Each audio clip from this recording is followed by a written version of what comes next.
अगर आप भी चाहते हैं कि एसएस फिल्म्स मोतिहारी के ऑडियो वीडियो सबसे पहले आप तक पहुंचे, तो इस चैनल को सब्सक्राइब करें और साथ ही बेल आइकन को दबाना ना भूलें। Presented by SS films Motihari.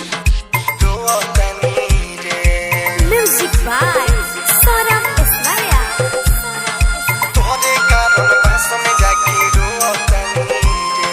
दिन तो छोड़ रतियों में ना सोतनी रे, दिन तो छोड़ रतियों में ना सोतनी रे, तोहरे कारण बास में जाके रोतनी रे, तोहरे कारण बास में जाके रोतनी रे, याद करके तोहके तकिया टोतनी रे, याद करके तोहके तकिया टोतनी रे, तोहरे कारण बास में जाके रोतनी रे, तोहरे कारण बास में जाके रोतनी रे।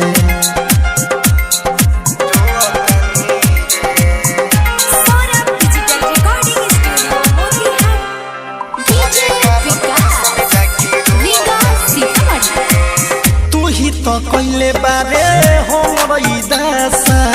दिल तू धोखा जब से करिले नशा, तू ही तो कहले बारे हमर दासा, दिल तू धोखा जब से करिले नशा,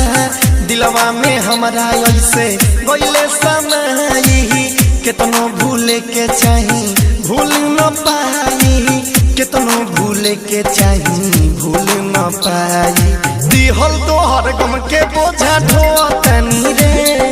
दिहल तोहर गम के बोझा ढोतनी रे, तोहरे कारण बास में जाके रोतनी रे, तोहरे कारण बास में जाके रोतनी रे।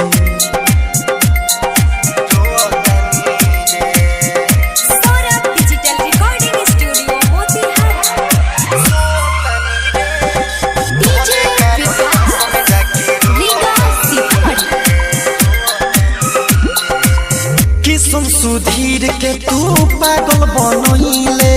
सौरभ के छोरी दूसरा साथे तू गइले,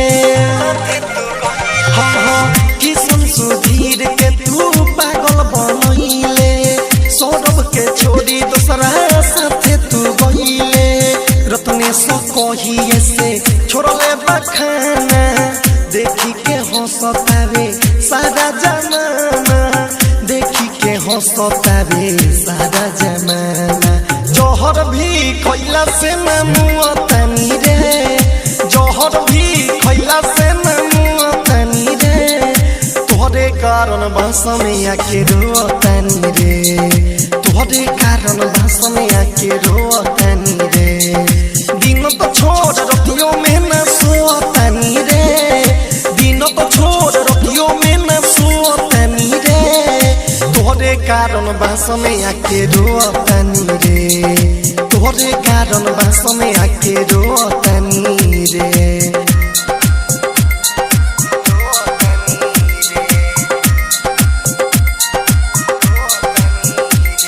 Saurabh digital recording studio, Delhi.